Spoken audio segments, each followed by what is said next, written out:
El que ha portat el curs, per mi, és les eines necessàries per canalitzar totes aquestes idees i canalitzar-les correctament.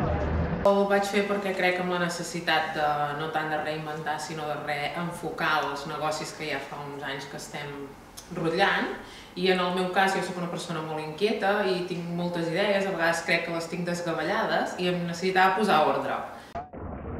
Per reflexionar i pensar molt de on volem anar i pensar que una empresa no sols és obrir la porta, sinó que has de tenir una reflexió molt important abans d'obrir la porta. I el que més em va sobtar i més em va agradar és saber donar un valor afegit al que cadascú ven. O sigui, unes arracades no és només unes arracades, és un article que fa aquella persona que se senti millor, que se senti més guapo, no sé, és unes sensacions i unes coses que has de transmetre i has de saber fer-ho viure al client. De dir, ostres, que demà tinc el curs, que bé, no? Perquè passava el matí volant i era interessantíssim. El curs està, jo crec que molt ben estructurat, perquè hi havia una mica de tot el que es necessita avui dia per portar una empresa. Hi havia una part creativa, que jo és la que potser més disfruto, una part comptable, amb flux de càlcul i tot això, una altra part doncs, gairebé podríem dir de psicologia, d'entendre el client. Una metodologia molt clara i a la vegada penso que és molt lògica, però a vegades, com tota la vida, el lògic és el que no mai apliquem.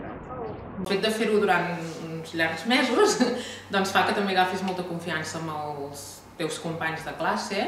El professorat es nota que és el dia a dia, vull dir, no t'estan explicant uns mètodes i unes coses que dius això sí, poder sí, però ara no toca això, sinó que és una cosa que ells ho veuen i la viuen i nosaltres la vivim l'endemà de la classe i la vius a la botiga. Una de les conseqüències del curs ha estat pensar en que necessitàvem més tenir una botiga, una empresa conceptual. Com que nosaltres tenim diferents departaments, era important donar-li més concepte a cada departament. El més important que he après és a pensar pre, o sigui, no després quan ja està fet, sinó realment a organitzar-te abans de començar. Hi ha un abans i un després d'aquest curs.